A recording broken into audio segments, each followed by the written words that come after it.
Douglas Logan. We captured him and then fought outside of there at Lily's Mill. And basically. Yeah. Fine. Is that better? Yeah. I'll try to do one hand with microphone clicker. Okay, the topic of my talk today is Marion myths. And some of you, or most of you, are probably already familiar with many of them. In particular, the famous sweet potato dinner, which if it ever happened, it probably did not happen in the way it's been traditionally recounted.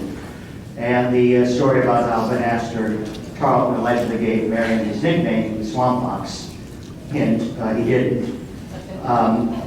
I'm not going to dwell on these well-worn myths, and I'm not claiming that every Marion myth is totally without foundation. In fact, to the contrary, the more you look, at least the more I looked, the more you come to the conclusion that there are kernels of truth, sometimes even a whole silo of kernels that support the legend.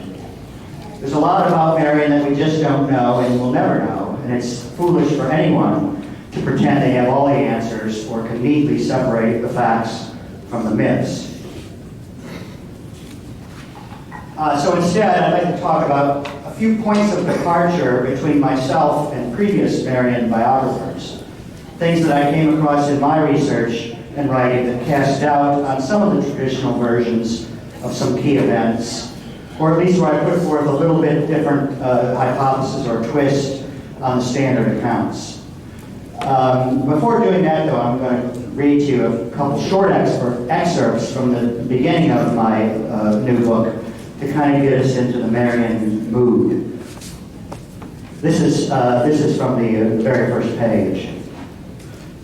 An eerie, shrill whistle pierced the humid night air above Gaillard's Island in the Santee River swamp. A second call followed, then another. Like the cry of the whippoorwill, the sound penetrated through the pines, the moss-draped cypress trees, and the tall cane brakes surrounding the Patriot militia camp. There, among their palmetto-thatched huts, the men sat and talked around small campfires they had lit to ward off the mosquitoes and deer flies that swarmed the surrounding marshes and creeks. These oozing, misty morasses were made all the more impenetrable by the alligators and water moccasins that inhabited them. The bird calls on this night were not, however, those of the whippoorwill, but a series of signals by sentries concealed in the nearby treetops. At times, a guide to friends searching for the secret lair. At other times, a warning of the approach of foes. The whistles on this August evening were a summons for men to gather for an expedition south to reinforce a fellow Patriot force being harassed by Tories. A nearly 100-mile march, commencing at night over unfrequented roads, lay ahead of the men encamped at Pyre's plantation. It was time again for the Swamp Fox to move out. And now from the prologue. Dateline, July 25th, 1780. General Gates's camp at Hollingsworth Farm on Deep River near Buffalo Ford, North Carolina. They were a motley-looking bunch, the 20 or so militia volunteers who rode on horseback that day into the camp of General Horatio Gates, the newly appointed commander of the American Continental Army in the South.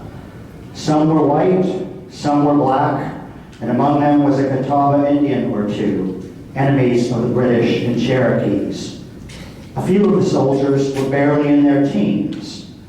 One of Gates's officers, noting the wretchedness of their attire, described the newcomers' appearance as so burlesque that the Continentals had to restrain themselves from laughing at them.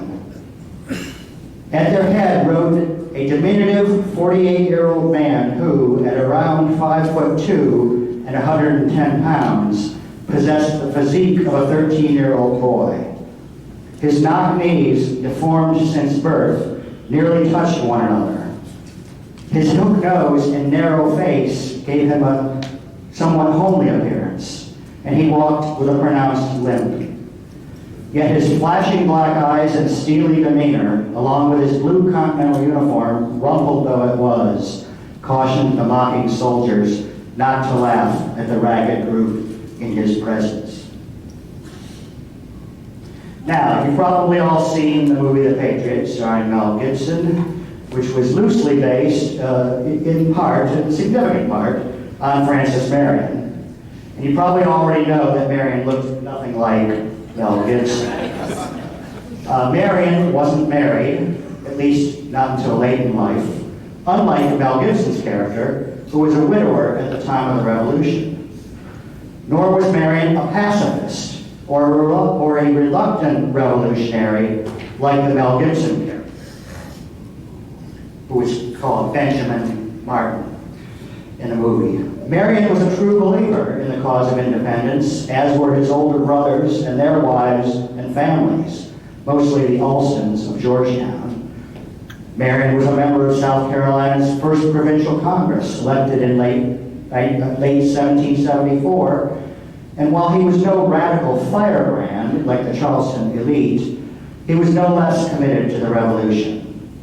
And so, while he may not have been the patriot, he was certainly a patriot.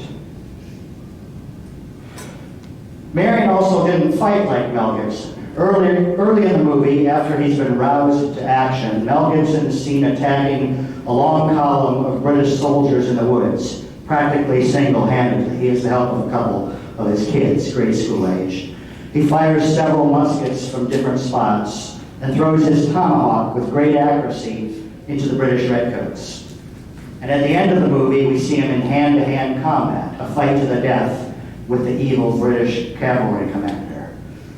But the real Frances Marion rarely engaged in personal combat. For one thing, he was old, 48 when he became a militia commander, and small, puny even by the standards of the day. I would describe him physically as sort of like a thoroughbred racing jockey of today. Here's a more recent fictional image of Frances Marion from Bill O'Reilly's Legends and Lies television series that accompanies his book of the same title. It shows him as a large, well-built, handsome man, and in a crisp new blue Continental uniform, which he didn't wear when he was out in the swamps. In another part of the show, of the O'Reilly show, Marion is seen holding a sword to the throat of a British redcoat, which he almost certainly never did. So although the O'Reilly movie is entertaining and somewhat informative, there are indeed lots of legends and lies in his depiction of the swamp fox. Here, of course, is the Walt Disney version of Frances Marion, played by Leslie Nielsen. They've at least got him out of the Continental uniform, although he's a little too Davy Crockett buckskin clad, and the hat is all wrong. Really, the series was an attempt by Disney to cash in on the Davy Crockett series, so they wanted to emulate Crockett as much as possible. Here's a couple of sculptures by Bob Baranowski. The one is up here on display, which are probably as close a representation of the actual look of Marion as you're likely to find, with the jacket and the skull cap of the South Carolina 2nd Regiment. Although he's got a sword there, and according to legend at least, he used his sword so seldom that it rusted stuck in his scabbard. I don't know whether that was true or not either. As far as going back to Marion's not engaging in personal combat, it wasn't that he lacked courage, it's just that he wasn't really cut out for deadly hand-to-hand fighting. He also knew, not immodestly, that the Patriot side couldn't afford to have him killed, especially at that point in time. He was too valuable as a commander. In addition, it's sometimes said that Marion and his men attacked British supply trains or wagon trains, like the scene in the movie. And it's absolutely true that Marion's presence and activities created a threat to British supply lines and disrupted them. But I could only find one example where it was even sort of true that they attacked a long wagon train or supply line or column of British soldiers. and while they were on the march, in a manner, remotely similar to what's in the movie. And that was at Halfway Swamp in mid-December 1780. Marion caught up with a detachment of British infantry, the 64th Regiment of Foot under Robert Makaroff, a Scotsman, which was escorting a couple hundred raw recruits from Ireland on their way to the British post at Camden. So they did catch up with this column and attack them and flank them, I believe, but it certainly wasn't, 3 or 4 patriots against dozens or hundreds of British in a long line. Now, both the movie The Patriot and the O'Reilly program made the usual claim that Marion was almost always outnumbered by the enemy, and often substantially so. I didn't actually find that to be the case. In fact, Marion took great pains to make sure that he didn't take his men into battle hopelessly outnumbered. He had great solicitude for his men's lives and safety, and he had no interest in heroic but futile charges of the Light Brigade. I want to put up on the screen now some numbers that I concluded that each side had in some of Marion's more famous engagements. For the most part, with one exception up here, he was not hugely outnumbered, and in a couple actions, he actually slightly outnumbered the enemy.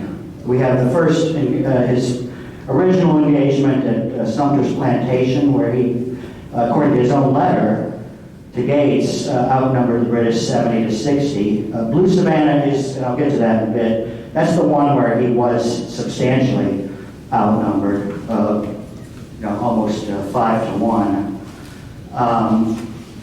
And then the others, there are ranges shown here. Nobody knows exactly the definitive right number. So, but I think for the most part, he was within the ballpark, number-wise, of the enemy in most of his engagements. And I'll talk about a couple a bit later. I don't show on here Tideman's Plantation. That was Marion's one clear loss, in which he was the top commander. That was to Benjamin Thompson. I think the number for Thompson of 200 cavalry is a pretty good number. I didn't, in my book, I didn't put a number on Marion's force, although I quote a green letter to Marion, which suggests that Thompson had greatly superior numbers. I know that Charles actually has done some recent, very detailed research on this and written an excellent article. And I think Charles, he concludes at the end, or somewhere in there, that Marion probably had roughly comparable numbers to Thompson, maybe somewhere between 100 and 200 to Thompson's 200. I suspect it was closer to 200, that they were, roughly even. In any case, I don't think Marion was, hugely outnumbered in his one battlefield loss. So, the sources differ widely on some of these figures. For example, at Halfway Swamp, you see a pretty large range of 300 to 700 for Marion and 270 to 500 for McElroy. Although I concluded, consistent with William Dogan James, that it was probably around 300 to 400 for each side. Again, roughly comparable. And for the Bridges campaign against Colonel Watson, the 500 figure for Watson is fairly solid, I think, but nobody knows for sure whether Marion was at 300 or 500 or somewhere in between. You can find sources to support all those figures. Now, and particularly in the Bridges campaign, the numbers were probably changing dramatically from one bridge to the next. Marion did have more cavalry than Watson did during the Bridges campaign, which is a significant factor, but Watson had the artillery advantage and probably some numerical advantage in men. Overall, you might say it was sort of even on paper. Then it's worth noting, although I didn't put them on my chart, that both at Fort Watson and Fort Mott, where Marion and Light Horse Harry Lee had a combined militia and continental team, they outnumbered the British at least 2 to 1. and Fort Mott was closer to 4-1. The one engagement where it's clear that Marion was heavily outnumbered was at Blue Savannah in September 1780. Let's see if I can get the pointer. It's up there on this map in Marion, if I got this right, in Marion County near the town of Rains, near the intersection of South Carolina Highway 41 and US 501. As I discuss in my book, there's a lot of uncertainty over what really happened there. William Dobin James says that Marion feigned a retreat because he was outnumbered and fell back, set up an ambush, whereas Marion's own letter to Gates says he, quote, directly attacked the enemy without much detail beyond that. I personally doubt that he would have had a 200 or 250 to 50 disadvantage. I doubt that he would have plunged his outnumbered men directly against the Tories at that point. It was too important that he was the only thing going in South Carolina pretty much at that time, so he didn't want to risk being eviscerated. So my guess is that if he did quote directly attack such a superior force, it was because he had concluded that he had some opportunistic military advantage, like the element of surprise, working in his favor. The reason to doubt James's account of the ambush, as Jack Parker pointed out to me, is that if the ambush came down exactly the way William Dobin described it, it's almost certain that at least some Tories would have been killed. In Marion's letter to Gates, he does not report that he killed any Tories, and any time any Tories were killed in a Marion battle and he reported on it, he would always note that fact. So we don't really know what went on there. And further complicating, there's a pension statement many years later by a patriot who said that it was the Tories who surprised Marion's people at Blue Savannah, so go figure. Okay, the next engagement I want to talk about is Black Mingo in present-day Williamsburg County. Let me go back. Yeah, right about there. That's where, according to the standard histories, Marion led a nighttime attack on a group of Tories who were camped at Shepherd's Ferry on Black Mingo Creek. Beginning with Parson Weems, the story goes that Marion's men were given away when their horses crossed a wooden bridge about a mile from the enemy camp. It's known as the Willtown Bridge. I don't know if it went by that name back then, but that's been its nomenclature. And the story is that the clattering of horse hooves along the bridge by Marion's men alerted a Tory sentry who fired his musket to sound the alarm, giving the Tories time to prepare for an engagement that Marion won, but at a fairly high cost in terms of dead and wounded relative to the size of his force. According to Weems and others, most others, since Marion learned his lesson that night, and from then on, whenever crossing a bridge near the enemy, he laid down blankets to muffle the sound. And that's often cited as an example of Marion's ability to adapt himself to circumstances. Still, as I was researching, to me it seemed like this is something Marion should have thought about ahead of time. He was familiar with the Black Mingo area, and he certainly knew he would need to cross the Willtown Bridge. So either in planning the attack, or at least when he arrived at the bridge, one would think that he would have known that dozens of horses trampling across the rickety boards in the dead of night would make a noise the enemy might hear. So you would think that a truly attentive guerrilla commander would have anticipated the issue and found a way to deal with it. Well, as it turns out, and as I concluded, he did. At least 4 separate pension applications, independently submitted under oath by veterans who fought with Marion at Black Mingo, state that before crossing Willtown Bridge, they spread blankets on it to prevent the Tories from hearing them cross. highlighted and read the relevant statement from this pension and that one. Now, Parson Weems apparently decided it would make a better story if Marion did not think to lay down blankets on this occasion and then adopted that precaution from that point forward. Now, I know what you're going to say. Pension applications are somewhat suspect because they were filled out, 40, 50 years later by guys in their 80s and in their dotage. And that's certainly true, but these 4 applications were submitted at different times, sometimes 3 years apart, and in different states, North Carolina, South Carolina, and Georgia. So they're not just colluding with each other. And significantly, they do not repeat Weems' tale the way many pensioners did. I think they just read Weems or read James and kind of parroted from those books in absence of memory or documents. So these accounts do not mimic a Weems' tale, but instead contradict a Weems' story. So I think it's unlikely that all of these applications independently saying the same thing could all be wrong. Now I want to go back to Halfway Swamp, which I mentioned a little while ago. You'll correct me if I got the pronunciation wrong, but it's near Rimini. That's right. Correct. It's in Italy. What's that, Charles? It's in Italy. Rimini is an Italian name. Okay. It's a little out of there we go, right there.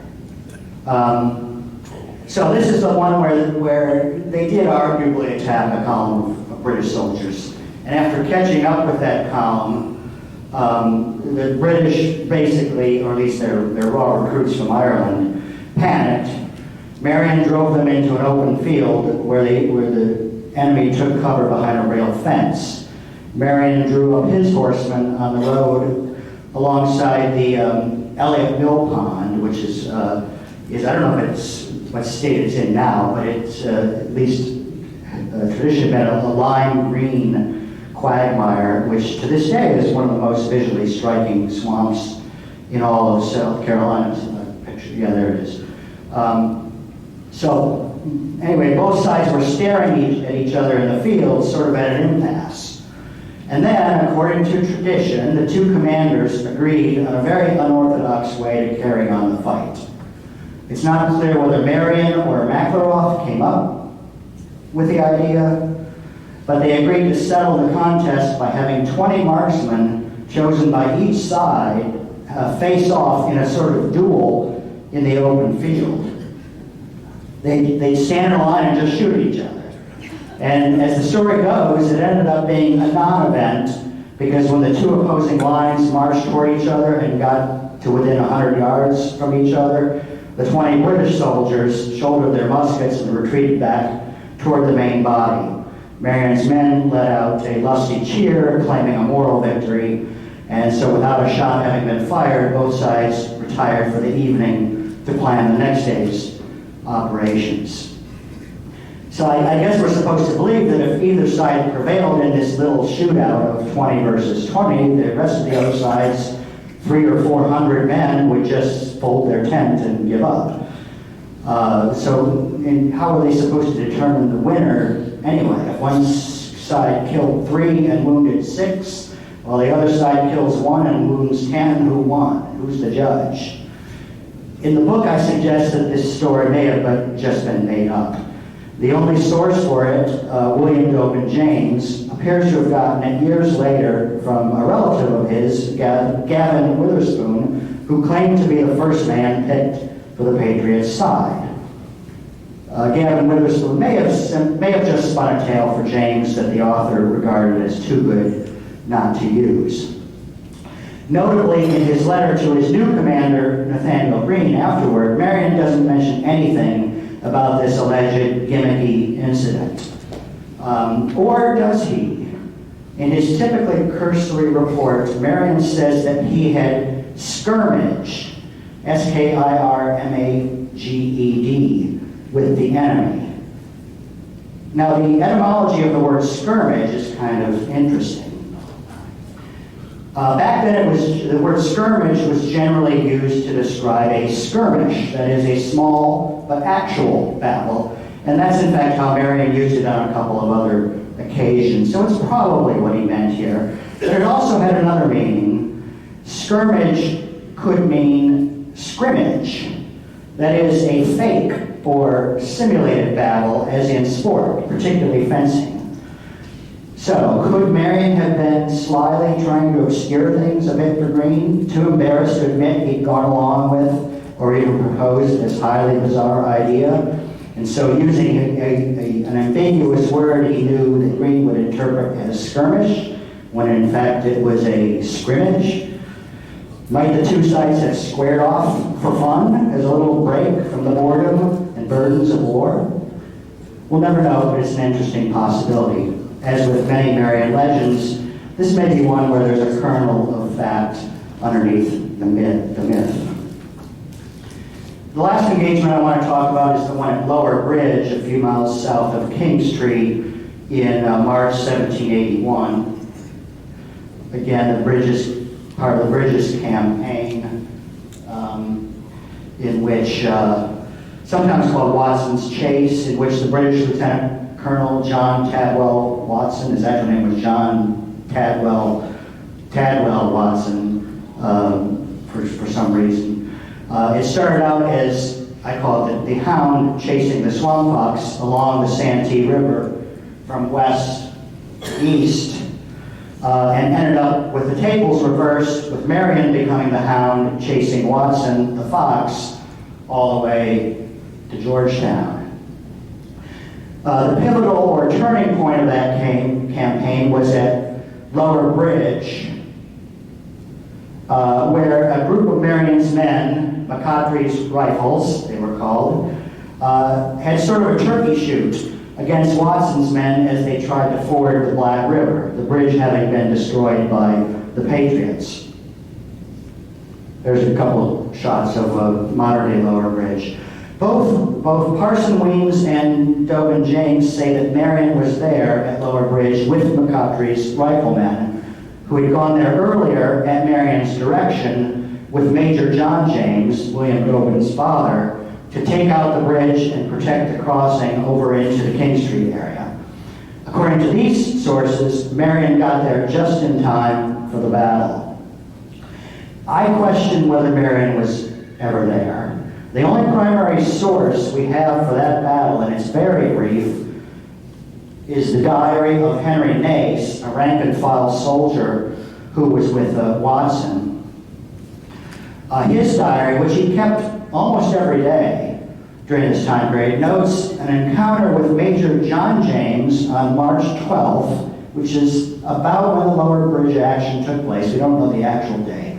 But it doesn't mention Marion being there. We marched to one James, a rebel major on parole. By contrast, Henry Nace specifically identified, quote, Marion and his gang of robbers as being at Waibu Swamp on March 8th, a few days earlier. So the fact that he specifically notes Marion being at Waibu and omits any reference to Marion at Lower Bridge calls into question whether Marion was actually there. Now, Marion's orderly book for March 11 lists his headquarters at Glover's plantation on the Petey near Plantersville, about 50 miles east of Lower Bridge and 15 miles north of Georgetown. That would be somewhere up here, and Lower Bridge is way over here. Now, it's highly unlikely that if Marion was at Glover's on the 11th, that he could have reached Lower Bridge from Glover's ahead of Watson, who had to travel only about 12 miles to get there from where he'd been the day before at Mount Hope Swamp Bridge. However, sometimes aides recorded the entries in Marion's orderly book while he was out in the field, so he may have not have been physically present at the Glover's headquarters on March 11 while he was out dueling with Watson. It's also possible that Marion reached Lower Bridge partway through the battle and that the British soldiers, including Nace, did not notice him.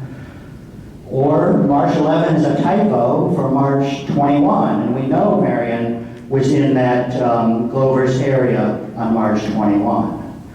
So in the absence of clear refuting evidence, I decided in the book to stick with James's version, Gilpin James's version, which has Marion being at Lower Bridge. But as I said, I have my doubts. There's also some doubt about how extensive the battle really was there. I know that Steve Smith, who will be here later, did some brief survey, archaeological survey work there and didn't find any evidence of heavy fighting. That doesn't mean it didn't take place, but you have to remember this story of Lower Bridge is based mainly on Gilpin James, and my take on William Gilpin James is that he was fairly straightforward and a fairly straight shooter when it came to engagements other than the ones in which immediate or fairly close family members were involved. And Major James, his father, was a hero at Lower Bridge, Gavin Witherspoon, a hero at Halfway Swamp. And I think James tended to hype things up a bit when his own relatives were alleged heroes of the engagement. But that's just an inference that I drew. I think James is generally pretty accurate, or as accurate as you're likely to find from a secondary source from back then. You know, at least not as accurate as actual contemporaneous letters. But, you know, sometimes you just have to go with what you got, and James is basically what we've got on Lower Bridge, because there was no correspondence surviving, at least, between Marion and any of his superiors about the entire Bridges campaign. Normally, Marion would write a letter to Gates, later Greene, after an engagement, tell him what happened, how many got killed, how many captured, et cetera, et cetera. There's nothing like that in the Bridges campaign. There's some correspondence between Marion and the other side over prisoner exchanges and alleged atrocities, and it sort of reads like, you know, so's your old man, and back and forth. You know, you guys are worse than us. No, you guys are worse than us. But there's no description of any of the battles. There's some very sketchy references to a couple of the engagements in Watson's memoirs many years later, but those are of dubious accuracy. So we really are going on Gilpin James for Lower Bridge.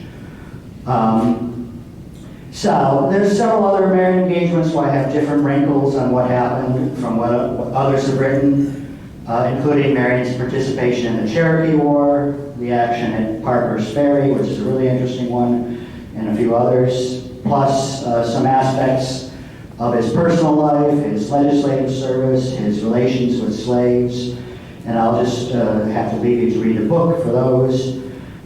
Again, I'm not saying I'm right and others are wrong, and I'm sure there'll be others in the future who come along with their own Marion biographies, who have their own different takes on things. There's clearly room for debating myth versus fact. But the inarguable point, as was stated in an address presented to Marion by a group of dignitaries shortly before his death, is that his actions were, quote, ever directed by the purest patriotism. So a patriot, even if not the patriot. As I write in the last paragraph of the book, unlike so many heroes with feet of clay, Francis Marion holds up to scrutiny. The more one learns about him, the more he inspires admiration. He has been called the Washington of the South. Indeed, as even a casual drive across South Carolina reveals, he remains first in the hearts of those countrymen, and for reason. As the sign at his gravesite says, the legend may obscure the swamp fox, but the reality of what he did has never dimmed. Thank you very much.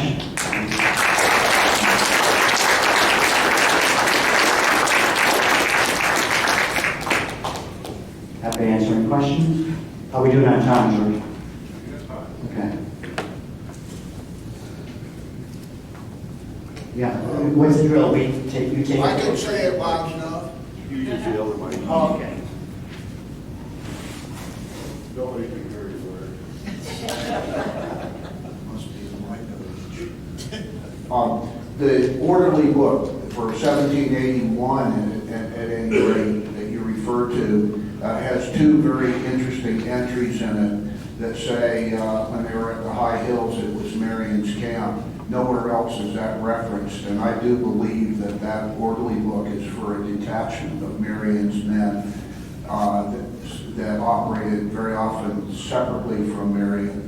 Much in the way as Kirkwood's orderly book is different from the 2nd Maryland Brigade and 1st Maryland, later 1st Maryland Regiment in 1780 and 81. So that may lead some credence to your interpretation.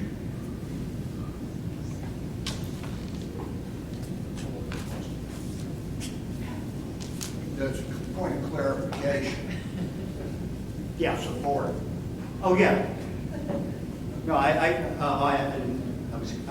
agreeing with you. Yeah, I think that the most likely explanation, I think, is that he was probably there, but maybe a little late to the party. Well, no further questions. Go ahead and take a break, and we'll let you know when we're ready for the next one.